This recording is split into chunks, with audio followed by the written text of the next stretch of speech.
I'm not teaching, I am publicly learning. But hi and welcome to Learning for the Life in the UK test part 210. Notable British sportsmen and women, I think part 5. That is on page 74, while doing wrist training, and if you participate in wrist training, that is at your own risk. So we were just talking about what oars are. I don't even know how they're pronounced. But I already told what about this, and by this rowing, because we're talking about Sir Steve Redgrave, who won 5 times in a row gold medals in rowing. So you sit in a boat and you have the oars like that, something like that, and then you pull them something like that. And I don't know exactly why, but I think it's because it's a better movement for the arms. If you have it like that, it's way too, you can't use your pectoralis muscle, and the arms are not going properly back. If you have it like that, you can really properly pull them back.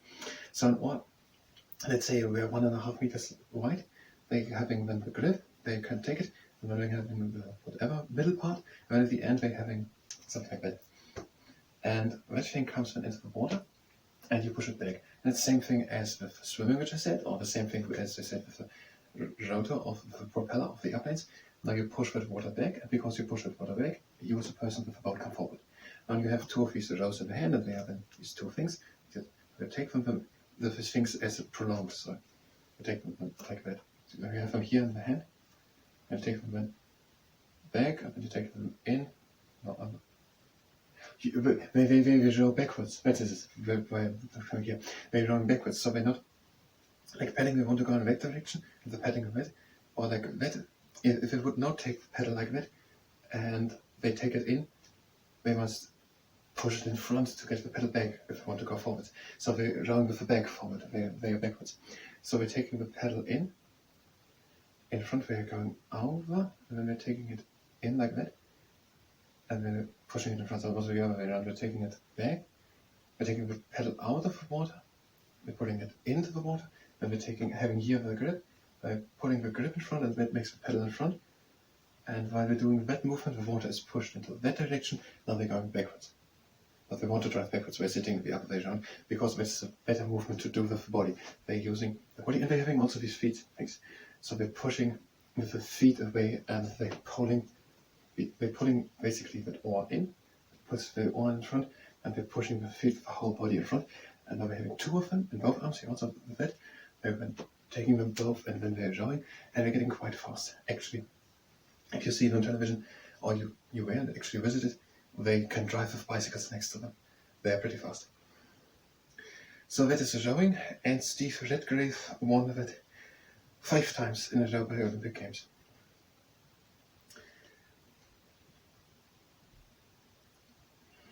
It must be an royal title known in English. Now we're having Baroness Tanny Gray Thompson.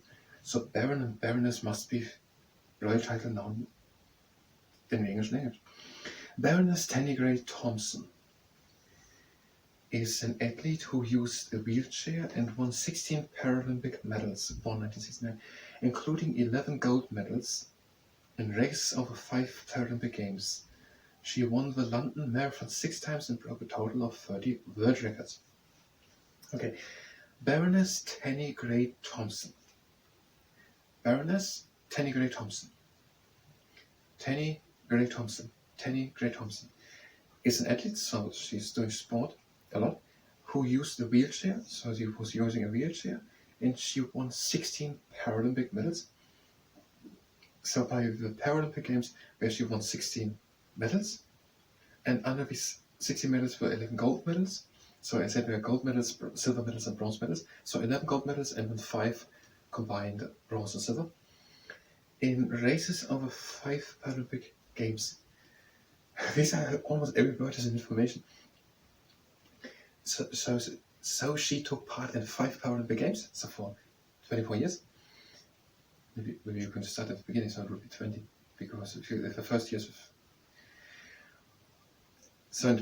she took part in 5 Paralympic Games, now probably 20 years, but 5 Paralympic Games, it could also be that there was a pause in it, so it can be very longer than 20 years. In races over 5 Paralympic Games, so with her wheelchair she was doing speed racing, so who's the fastest in the wheelchair, and that happened in 5 Paralympic Games, and where she won 16 medals.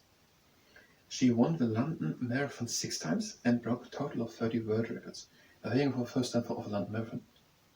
London is a big city in England, and there is happening, I think once a year, I don't know, a marathon. And the marathon is a distance of 42.195 kilometers, something like that. Do I explain the whole story of the marathon? So this story goes like that 2,500 years or something ago, there was a city named Marathon, and that is in ancient Greek, so in Greek is that. And 2,500 years ago there was a battle, and now one of the two armies won, and now one was bringing the message to the other party, and I don't know. I think the city was called Marathon, or was a person called Marathon, something like that. And the person ran from the battlefield to the other persons to tell them the message that they had won the battle. And that person ran for 42 kilometers, and then told the message, and then was exhausted by that running. And now the Olympic Games dating back to the Greek times. We have the Olympic times held in the past. And now there is this discipline to run these 42 kilometers and 195 kilometers or something like that, around 30 miles. And because of that. So there was a person who ran 42 miles to deliver a message, and now they had the ancient Greeks 2,000 years ago made Olympic Games, and there was one discipline, marathon running, I guess, and now today there are Olympic Games, and there's also discipline marathon running, and that is run a distance of 42 kilometers, it's not very long, but takes over 2 hours if you're very fast. 2 hours is very good times, and Baroness Tanneguy-Thompson won 6 times this London Marathon. Yes, and in London there's a marathon, let's say once a year, I think it's once a year. There is this marathon happening, and I think thousands of people actually in London. It's one of the biggest in the world of these marathons. Our cities have also marathons, but one is in London, and it's a very big one in London, and there are thousands of people coming, and at least hundreds, I think, thousands of people participating, and they're running. There are some people who actually take it very serious. They are trying to get the first one, and they are really professional, and they are running completely. Some people take it a bit easier. Some people want to get the best time. Some people just want to take parts, so the best ones running around 2 hours and 6 minutes. And then there are some people who are running fast. They're making 2.5 hours, 3 hours, 4 hours. There's some people who take it a bit easier, making 6 hours. I'm pretty sure it is allowed to stop earlier, so I think a lot of people just plan to do just the half or a quarter of the distance. And there are also people probably with participating with a wheelchair, and that was probably what Baroness Tanneguy-Thompson did. And she was participating in this London Marathon, and 6 times did she became the first one to cross the line with a wheelchair. And there were no prizes given, so the first person who comes over the finish line wins, and also the first person to come with a wheelchair over the finish line wins, because they had not the chance to do it the same way as the people with the legs. And now Baroness Tanneguy-Thompson did it 6 times as the first one.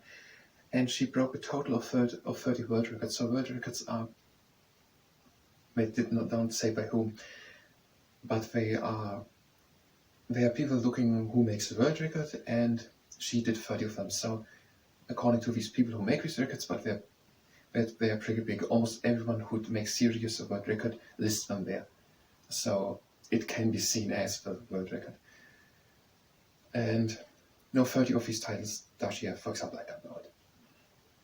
Making the London Marathon in 2 hours something or something like that. So she had 30 records. We're having no wrist training. We have just 6 minutes left or something.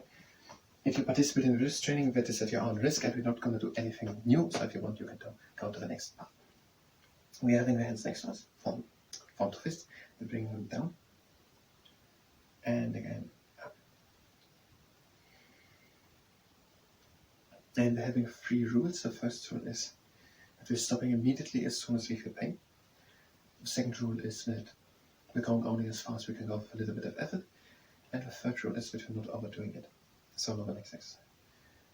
Again, hands palm to fists, and we bring them to the inside and to the outside.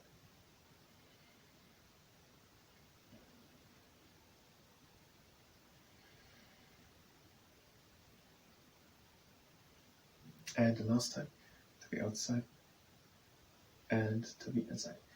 And now let's do the T-Rex in the morning. Hands out of flat hands, and we bring these flat hands down.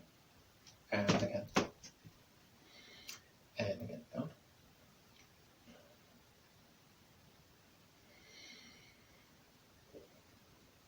And the last time. Now the T-Rex in gym. If you don't have a tennis ball, just start with the outline. Take the tennis ball and press with moderate force onto it. Release again, and we're pressing a second time. Release and a second time, and a third time. And we're switching with the other hand, pressing, and we're releasing, and we're again pressing, and we're releasing, and last time we're pressing and releasing. Now we're doing the cautious big bang. Place the fingertips of one hand on top of the fingernails of the other one, and press a bit into them, and then open slowly, and close again slowly.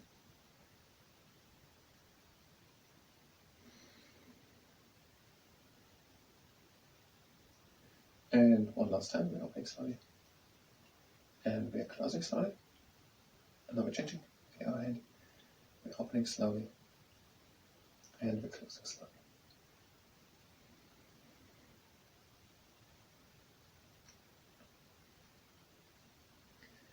And last time, this last time.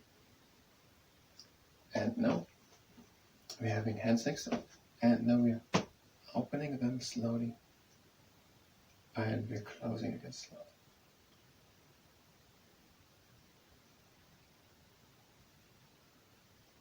And again, we're opening slowly. And last time. And the next exercise, it's similar. Hands flat, and now we're making claws. Some will call it twist, claws. And again, claws. We're holding it a little bit in this position. With a little pressure also. And again, opening. Closing, and holding, and the last time opening. Next exercise, hands flat, now fingers together, and we bring them down at the knuckles, and again up, and again down, and up. And now the last time, because we're having a similar exercise. Now just with one hand, we bring it in at the knuckles, and now we're pressing a little bit onto it. Always, of course, careful. And making a little break. Another time down. And we're pressing. Now on the other side, making it in. And we're pressing a bit carefully. And a little rest. And again down. And a little careful pressing. Now the last three exercises. First, the frog testing the water temperature. The hands down with the flat fingers. And again up with strong fists. Down with strong fingers. And up with strong fists. And the last time down with flat fingers. And up with strong fists. Now another exercise, let's try it. Having the arms in, and we bring the big strong fist, bring his fist into flexion. And then bringing the arms out, making long arms, and then flaying the fingers to the outside. And again in, strong fist. And again out, flat with open fingers, with flat fingers. And again in, strong fist. And the last time down, flat fingers. And again. Now we're having a similar exercise if we can do it. Yes, let's do it. Just to complete this. And we're making again strong fist. And now out to the outside with flat fingers. This is the unfolding rocket boosters.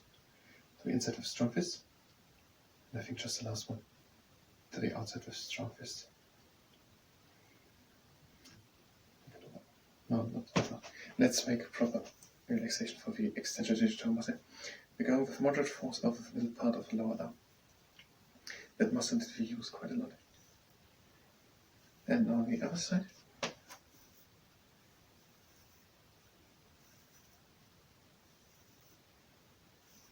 And the last time. And with that we finished the first training. I thank you very much and until next time.